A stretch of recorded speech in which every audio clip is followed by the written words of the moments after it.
I never thought I would find myself entangled in a web of betrayal so deep, so consuming, that it would change the course of my life forever. But here I am, standing at the edge of a precipice I never imagined I'd reach, staring into the abyss of choices I wish I could undo. It's the kind of story you read about, the kind that you can't quite believe could happen to someone like you. But this isn't just a story, it's my life. And it all began with a secret that should have never been kept. Rachel and I had been inseparable since childhood. She was my best friend, my confidant, the person I trusted above all others. We grew up together, shared our deepest secrets, and weathered every storm that life threw our way. When she met David, I was ecstatic for her. He was everything she had ever wanted in a partner, kind, ambitious, and utterly devoted to her. They were the perfect couple, the kind you look at and think, they have it all. And I was genuinely happy for them. I was married too, to a man named Paul. Our relationship was solid, built on years of trust and mutual respect. We weren't the kind of couple that set the world on fire with our passion, but we were comfortable, content.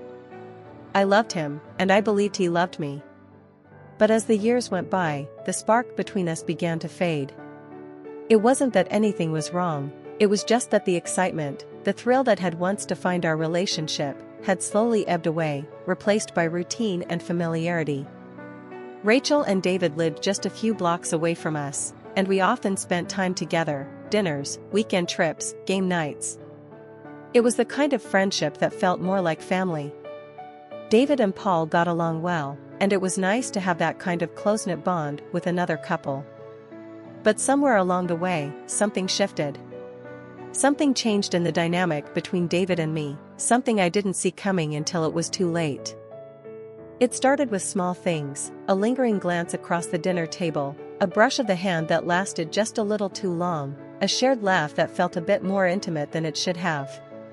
At first, I brushed it off, convinced that I was imagining things. David was Rachel's husband, my best friend's partner. There was no way I would ever cross that line. But the more I tried to ignore it, the more I found myself drawn to him in ways I couldn't explain. One evening, Paul was out of town on a business trip, and Rachel was working late at the hospital. David and I had planned to spend the evening together, watching a movie and catching up. It was something we had done many times before, but that night, the atmosphere between us was different. There was a tension in the air, a sense of anticipation that neither of us acknowledged, but both felt acutely. We sat on the couch, side by side, as the movie played on the screen in front of us. But I wasn't paying attention to the film. My thoughts were consumed by the man sitting next to me, by the way his presence seemed to fill the room, by the way my heart raced every time he moved just a little bit closer.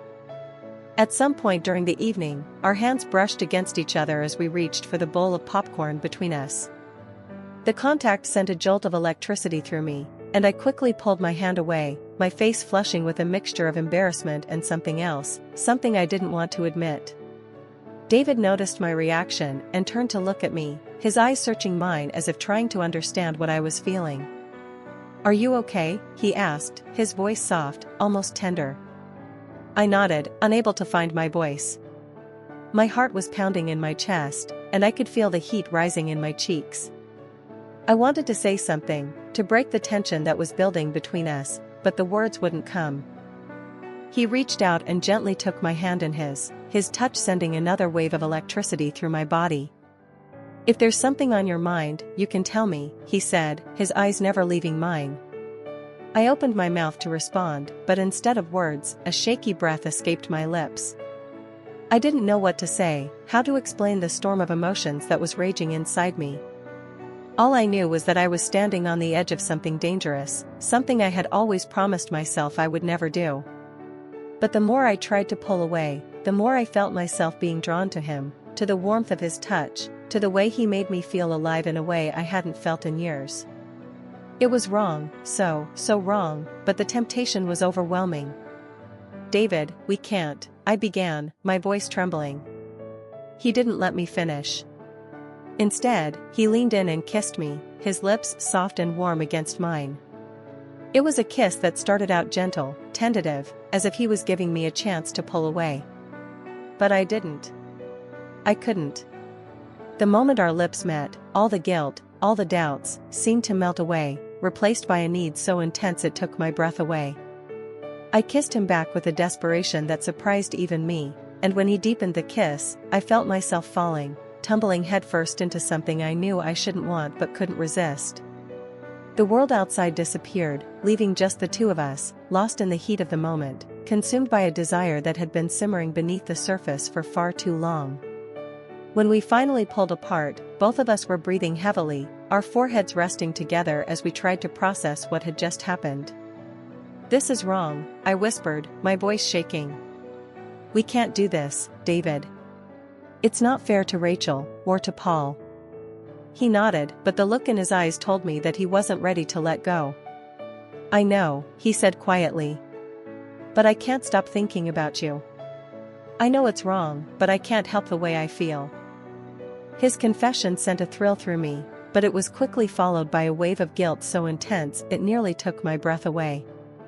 I had crossed a line I never should have crossed, had betrayed the trust of the two people I cared about most in the world. But even as the guilt gnawed at me, I couldn't deny the pull I felt toward David, the way he made me feel alive in a way I hadn't felt in years. "We have to stop," I said, though my voice lacked conviction. "We can't keep doing this." David reached out and cupped my face in his hands, his touch sending shivers down my spine. "I don't want to hurt anyone," he said softly. "But I can't ignore what's between us." I closed my eyes, trying to block out the torrent of emotions that was threatening to overwhelm me. I wanted to do the right thing, wanted to walk away from this before it went any further, but I couldn't.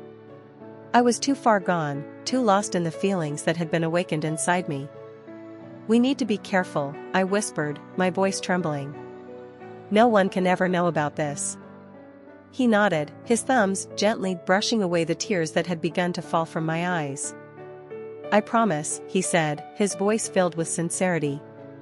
"This stays between us." That night, we crossed a line that could never be uncrossed. We spent hours together, tangled in each other's arms, exploring the depths of our desire, our passion. It was intoxicating, exhilarating, and terrifying all at once. And when it was over, when we lay together in the aftermath of what we had done, the reality of our betrayal began to sink in. "This can't happen again," I said softly, my voice filled with a mixture of regret and longing. "We can't keep doing this." David sighed, his fingers tracing patterns on my skin. "I know," he replied, his voice heavy with emotion. "But I don't know if I can stay away from you." His words sent a shiver down my spine, and I felt a pang of guilt so intense it nearly brought me to tears. How had we let things get this far? How had I allowed myself to betray my best friend, the person who had always been there for me, who trusted me completely? "We have to try," I whispered, my voice trembling. "We have to." The days that followed were some of the hardest of my life. I had to see Rachel, had to look her in the eye and pretend that everything was normal, that I wasn't hiding a terrible secret that would destroy her if she ever found out. Every time I saw her, the guilt gnawed at me, a constant reminder of the line I had crossed, the betrayal I had committed. David and I tried to keep our distance, tried to go back to the way things were before that night. But it was impossible. The attraction between us was too strong, the connection too deep. We kept finding ourselves drawn back together, meeting in secret, stealing moments whenever we could. It was a dangerous game, one that I knew could only end in heartbreak, but I couldn't stop myself. I was addicted to the way he made me feel, to the thrill of the forbidden. And then, one day, everything came crashing down. Rachel had planned a weekend getaway for the four of us, just a few days at a cabin in the mountains, a chance to relax and unwind. I knew it was a bad idea, knew that being in such close quarters with David would only make things more complicated, but I couldn't say no without raising suspicion. The first day was uneventful.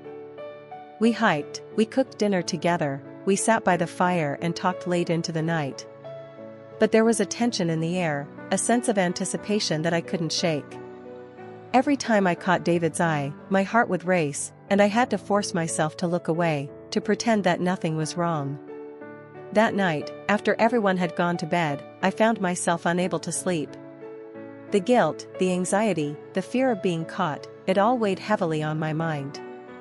I tossed and turned, trying to calm my racing thoughts, but it was no use.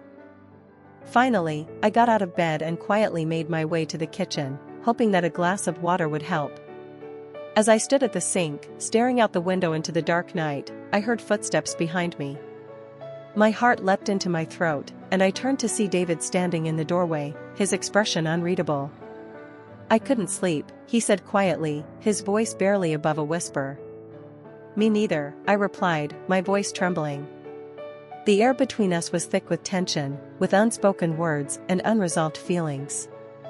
He took a step closer, and I could see the conflict in his eyes, the same turmoil that was raging inside me. "We should talk," he said softly, his gaze intense. I nodded, my heart pounding in my chest. We needed to figure out what we were doing, what this meant, and how we could move forward without destroying everything in our path. But before either of us could say another word, the kitchen light flicked on, and there stood Rachel, her eyes wide with shock and confusion. She looked between David and me, her expression quickly shifting from surprise to something much darker.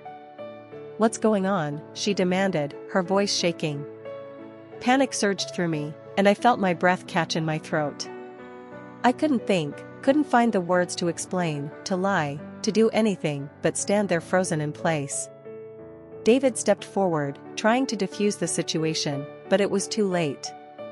Rachel had seen the look in our eyes, the way we had been standing too close, the tension that had been simmering between us for weeks. "Rachel, it's not what it looks like," David began, but she cut him off with a sharp laugh, one that was filled with hurt and betrayal. "Not what it looks like," she repeated, her voice rising. "Then what is it, David?" "Because it looks a hell of a lot like you've been sneaking around behind my back with my best friend." Tears welled up in my eyes, and I could feel the walls closing in around me. This was it, this was the moment everything fell apart. "Rachel, I'm so sorry," I whispered, my voice cracking. "I never wanted to hurt you. I never wanted any of this to happen." She stared at me, her eyes filled with a mixture of disbelief and pain. "How could you do this to me?" she asked, her voice trembling. "You were supposed to be my best friend. I trusted you. I trusted both of you." David tried to reach out to her, but she recoiled, shaking her head as tears streamed down her face. "Don't touch me," she spat. "Don't ever touch me again." She turned and ran from the kitchen, leaving David and me standing there in the aftermath of our betrayal, the reality of what we had done crashing down around us. "I'm so sorry," David said softly, his voice filled with regret. "I never meant for this to happen." But his words did little to ease the guilt that was suffocating me. We had crossed a line we never should have crossed, had destroyed the trust of the person who had meant the most to us. And now, we were left to pick up the pieces of the lives we had shattered. Rachel filed for divorce within weeks, cutting off all contact with both David and me. She couldn't bear to be in the same room with either of us, and I couldn't blame her. The friendship we had once shared, the bond that had been so strong, was gone, replaced by a gaping wound that would never fully heal. Paul was devastated when he found out the truth. He tried to understand, tried to forgive me, but in the end, he couldn't look past the betrayal. Our marriage crumbled under the weight of my infidelity, and we parted ways, the life we had built together reduced to memories and regrets. As for David and me, the passion that had once consumed us quickly turned to ashes in the wake of the destruction we had caused. We tried to make it work, tried to find solace in each other, but it was no use. The guilt, the shame, the constant reminders of what we had done, it was too much to bear. We drifted apart, each of us lost in our own grief and regret. In the end, I was left alone, haunted by the choices I had made, by the people I had hurt, by the life I had destroyed. The spark that had once drawn me to David, that had made me feel alive in a way I hadn't felt in years, had turned into a raging fire that consumed everything in its path. And now, all I had left were the ashes, the remnants of a life that would never be the same again.